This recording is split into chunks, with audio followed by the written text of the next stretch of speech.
and welcome to episode 3 of Moments with Monica. And today I am going to be talking about a lot of different things. But first off, I want to introduce you to a couple of very special things in my life. My spinning wheels. Okay. The little one here, since I was told at the beginning that you needed to name them, well, you didn't need to, but usually they are given names. Which, since my sewing machines have names, why not name your spinning wheels? It made sense to me. I named my cars too, right? So this little one is an electric eel. It's a nano, and you can see I was working on something. I just left it there so I can continue spinning on this later. But her name is Gabrielle. Okay, this is Gabrielle. And then I have my second wheel is a big one. Big for me. This is my wheel from Spinolution. It's a polywog, just perfect for someone my height. And her name is Zena. So I have Zena and Gabrielle. So for those of you that might not know this, there was a show that was called Xena Warrior Princess. Look it up. It's during the time of when they had the Hercules show and all of that. So we're going through the time of dealing with Zeus and Ares and all the gods, right? But Xena and Gabrielle were two women, and they went all over helping people. But Xena was a warrior princess, and Gabrielle an Amazon princess. So they both were equally strong, because I thought Gabrielle was a perfect name for this one, because Gabrielle was smaller than Xena, right? But she was still very strong. And Xena was big and she was powerful, but that didn't mean that they weren't considered both strong women. They just had their different ways of being strong. So there you go. My polywog from Spinolution is Xena, after the warrior princess. And my little electric eel, my nano, is Gabrielle. And those are two very special things in my life that I use for all my spinning. Let me set her down. Now that you've met them, there will be a quiz later. No, not really, but why not, right? I was asked about some experiences with fiber. So I brought some fiber, just a couple of little things with me, besides the one that I'm working on, which is wool. This is a wool one. And then I have another one that's a wool silk blend. Yeah, I have a lot of it. It was from a store that was closing, and carpe diem, right? I hated to see them go because they were such wonderful people at that shop. But retirement should be retiring. They should be able to rest and relax and enjoy their years, and that's what they wanted to do. So this one was a silk wool blend, and then this one, because they're not from any special companies or any special dyers, they're just like, I guess not really generic, but just regular ones. And this is all wool. So for me, when I first started out, I did not know which one would be better. I had no clue. I had a lot of different people that were telling me so many different things that I had to figure it out on my own. Because you have to keep in mind that when someone is telling you about their experience with a fiber, maybe someone gets wool and they go, oh my goodness, I hate wool. Maybe they're allergic to wool, so they can't touch it. That's a good reason, right? And they'll go, you know what, I never work with wool because I don't like the way it feels, or it's too rough. Even if they're not allergic, maybe they have their own reasons for not liking it. Then you might have someone that goes with silk and goes, oh no, I can't do silk. I don't like silk. Silk just is not my fiber. Fine and dandy. Some are purely just want to do all wool. Some are alpaca lovers, which I love them all. I found it very interesting that when I started asking people what they thought about different fibers, that you're getting either they're half full or half empty perspective.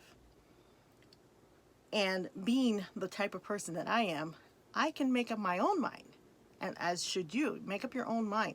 Because they're going to be putting on their own feelings and their emotions and what they felt when they were doing stuff. So there's people that told me, don't ever spin cotton by itself. You must, quoting, you must mix it with like a wool or with silk because, oh, it's horrible to work with. It's just horrible. It's so hard. Ah. And I was like, okay. I had just bought some cotton. I said, you know what? In my head, I said, well, thank you very much for sharing, for telling me that. But in my head, I'm going, well, that was her feelings on it. Maybe she just had a really bad time with it. Let me try it for myself and see what I think. Because they were saying you had to blend it. You couldn't spin it by itself. It was hard. And granted, it was a little challenging. Be honest, it was challenging. But it wasn't to the point where I was like, oh my goodness, I'm pulling my hair out. I just can't figure this out. I find that with each one, they all have their own way. Some work really well on Gabrielle. Some work better on Xena. Some work better on either one. And it has nothing necessarily, in my point of view, to do with the machine. It's all about what the person that's operating the machine, whether it's your feet or if it's just turning on a switch, it's all about how I'm handling it. So with the cotton, I found out that I needed to slow it down. I needed to slow it down, and I needed to pre-draft that thing like crazy. That was what worked for me, because my tendency is that somehow my hands go faster than everything else. And so I need to have the machine cranked all the way up. So when I'm working with Gabrielle, she's cranked all the way up. That's as far as she can go. This is like no more. She's not going to go any further than that. I have to crank her all the way up when I'm doing some things. But for other things, I need to have her slow down. So I needed to slow it down, take my time, and pre-draft it to what you would think would not work. And then it spun like silk. It was great. I was like, okay, you know what? This is only your first couple of yards. It's not the end of the world. Now you're learning. Get that flow going. Find how to make this work with you, because you're fighting against it. I think that's what was happening, is that I was fighting against the fiber and not working with the fiber, because this is only going to do what it can do. And since it's an inanimate object, as we know, it's not feeling it. It's not thinking. It's not actually working against us. As many times we go, "Ugh, why would you work with me?" This has nothing to do with working with us. It's how we work with the fiber, and at the same time work with the machine to make the fiber come out nicely. And I'm getting fiber all over me. So if you see me keep doing that, that's why. But for wool, at first I only did the wool on the small one, on my Nano, on Gabrielle, because I thought that, okay, I'm not going to be able to handle doing it on the Polywog. It's going to be too hard. And I said, wait a minute. Monica, I had to talk to myself for a moment, give myself some wise advice. Is that what you really think? Or is that somebody else that's been projecting onto you? Right? Because it's sneaky. It sneaks up on us. We can get influenced by positive and negative. It's just a fact of life, right? And I remember I was not one of those people when I was in school that was easily swayed by peer pressure. Peer pressure didn't bother me. You could say, oh, well, you're a nerd, or you're a geek, or you're a goody two-shoes, or you're just trying to be an angel all the time. I'm just being me. I'm not trying to be anything other than that. Don't get influenced by what other people are trying to tell you about the fiber, especially if it's negative, because that is really their own experience. And I've had challenges with all the fibers that I've worked with, from the wool to the silk to the Egyptian cotton, Let's see, alpaca was fun to work with too, but they're all different. So I had to adjust my approach, very much like how I would do in the classroom with a student. Okay, I need to adjust my approach to this student. They've been used to this in first grade. Now, when I was teaching second grade, they're in my second grade class now. I need to learn how to mold them and treat them in a different way because they had a whole year with another person. Then they come to me, and now they get a chance to learn it differently with me. So don't let yourself be influenced by someone that's saying, oh, well, this is horrible, this is terrible, right? Take it with a grain of salt. Take it with a grain of salt. You know how small a grain, one single grain of salt is. That's how much you should really take it, especially if it's coming off like so negative. We got enough negative stuff on the outside. We certainly don't need it coming into when we're spinning and when we're knitting and when we're crocheting, because people are going to say whatever they want to say about it from their own perspective. So for me, I just said, okay, I will thank them kindly for sharing it, especially those negative ones. The negative stuff is what I'm talking about mainly. And then I'll say, you know what? I need to find out for myself. You need to try it for yourself. Do you like it? Don't you like it? Because people have been asking me, what fibers do I like? I pretty much like them all right now. For a while, I was having a feeling that I just didn't like the wool. Different parts of the wool. And like I said, I'm still breaking it all down and learning it too. So for me,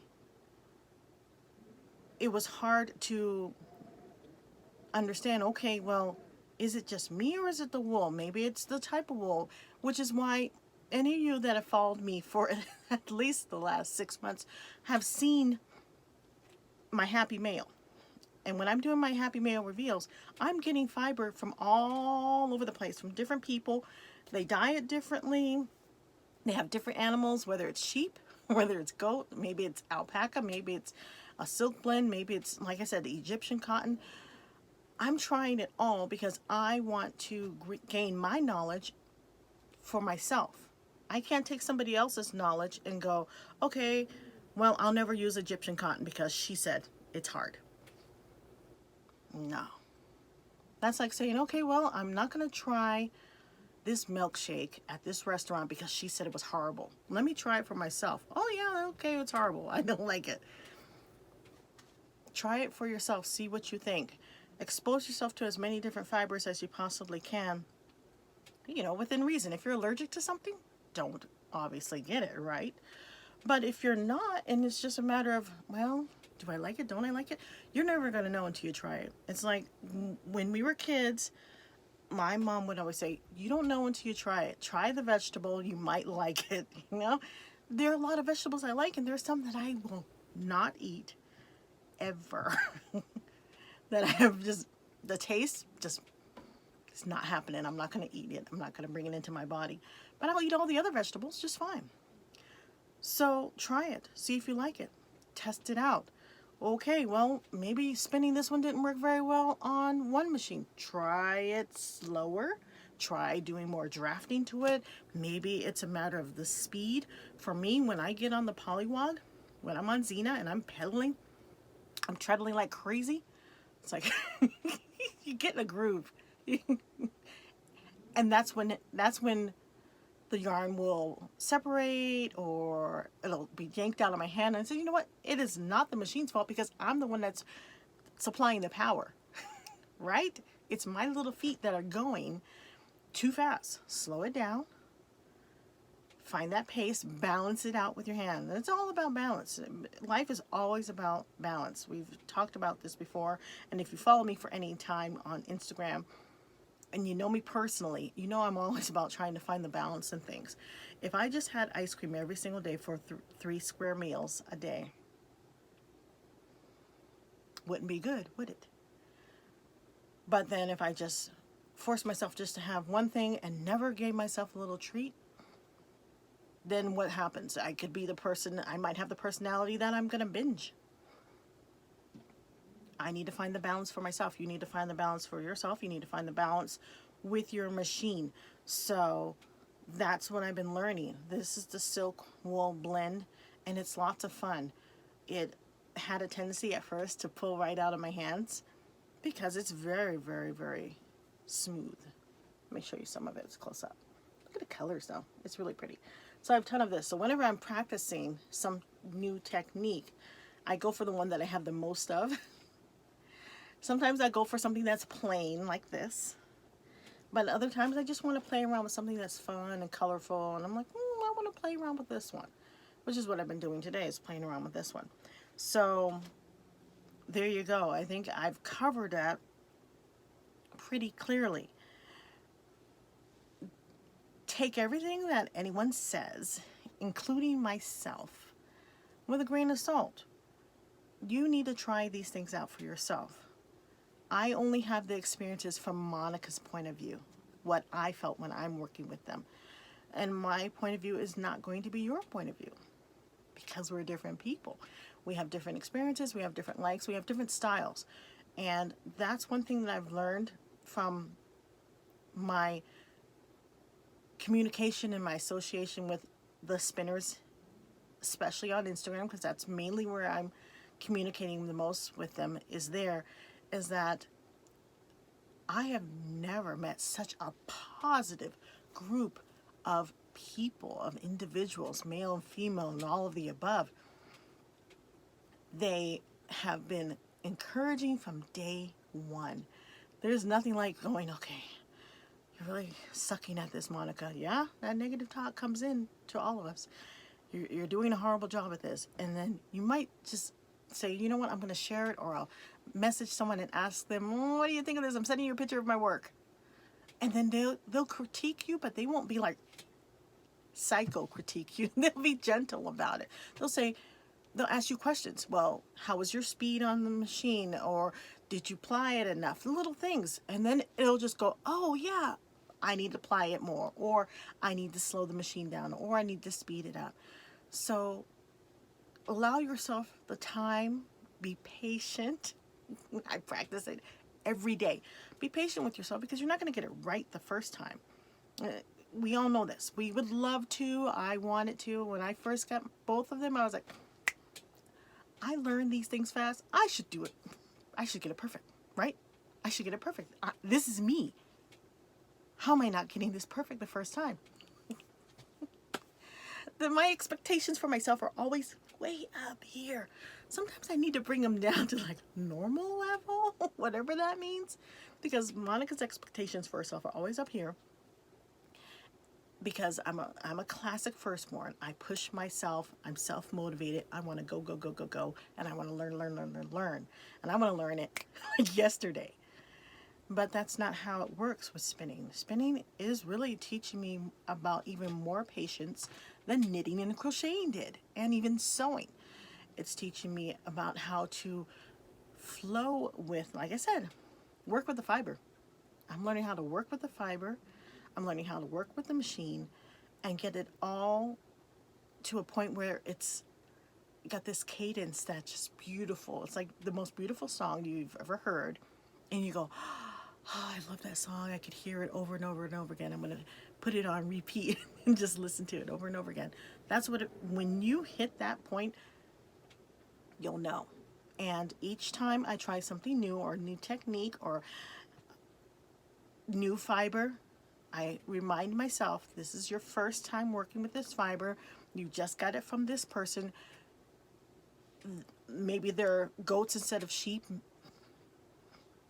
Maybe it's just a different person that's dyed it. It looks really pretty in the picture. And then you're like, okay, take your time. I have to remind myself, take your time. This is your first time working with this fiber. Be patient. It may or may not come out the way you envisioned it the first time. That's just the first time.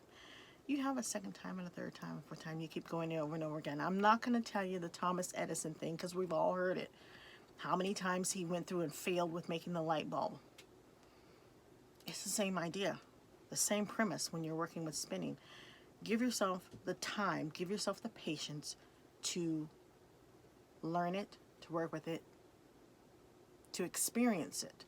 Savor the moments. I gotta tell my kickboxers in the class when we're doing like abs. I'm like, savor the abs, savor your squats, because I want them to really get into it, connect to what they're doing, instead of just thinking, okay, well, when I finish this, I'm going here. When I finish this, I'm doing that. Oh, I've got the dishes. Oh, I need to do laundry. Oh, I've got a doctor's appointment. Boom, boom, boom, boom. Sometimes you just need to shut out everything else, take the time, and have your spinning. And for me, I'm learning which songs and music I should not listen to when I'm spinning.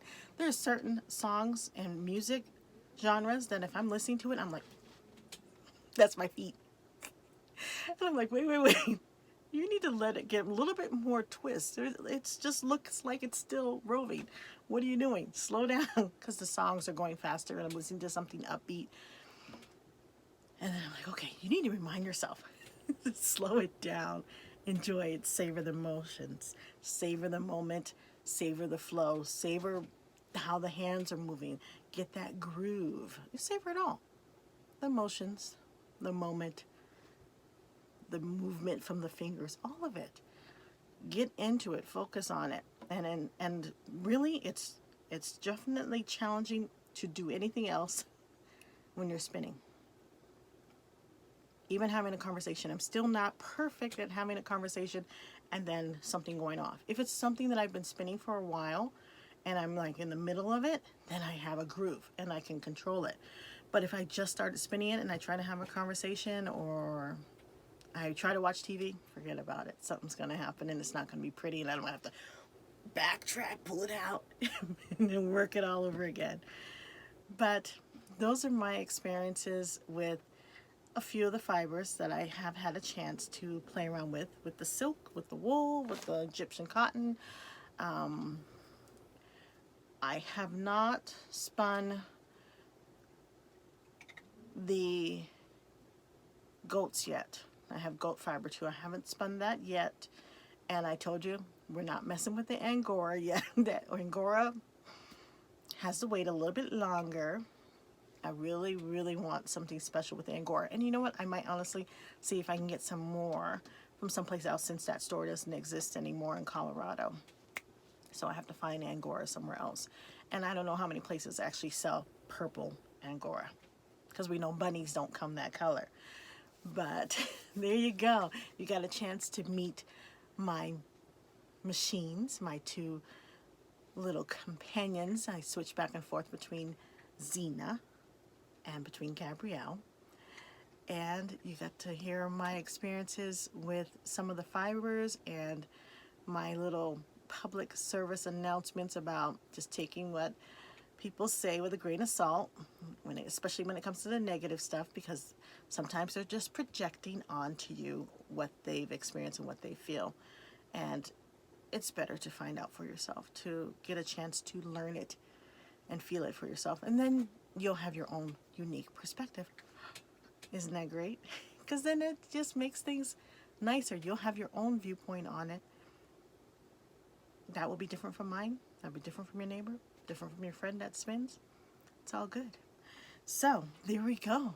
That's all I have to talk about today for my third podcast slash vlog slash whatever you want to call this, Moments with Monica. I want to thank you for spending a few minutes with me and hearing what I think about and feel about when I'm working with fiber, and the advice that I've been given, that I just kind of say thank you, and then I go and I learn from myself.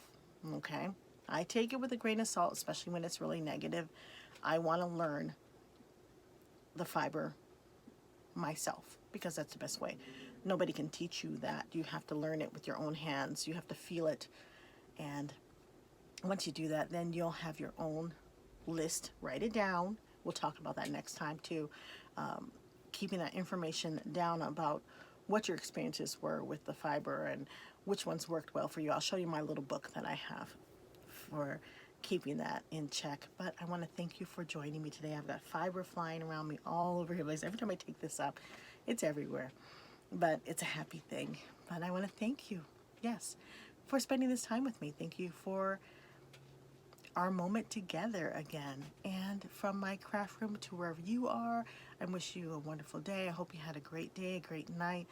Take care of yourself. And once again, if you're not already subscribed, hit the subscribe button, and then we can have these moments over and over again. And I'm definitely looking for any more information. If you want to ask me anything else, send me some information on Instagram. That's the best way to do it. Monica Rue Designs. You can find me there on Instagram. And then you can say, hey, Monica, can you tell me about your experience with this? Or talk more about your experience as a teacher, or whatever, you know. If it's not super, super personal, I will probably just answer it, you know. So take care. Have a great day. Have a great night. I will see you next time. Bye-bye.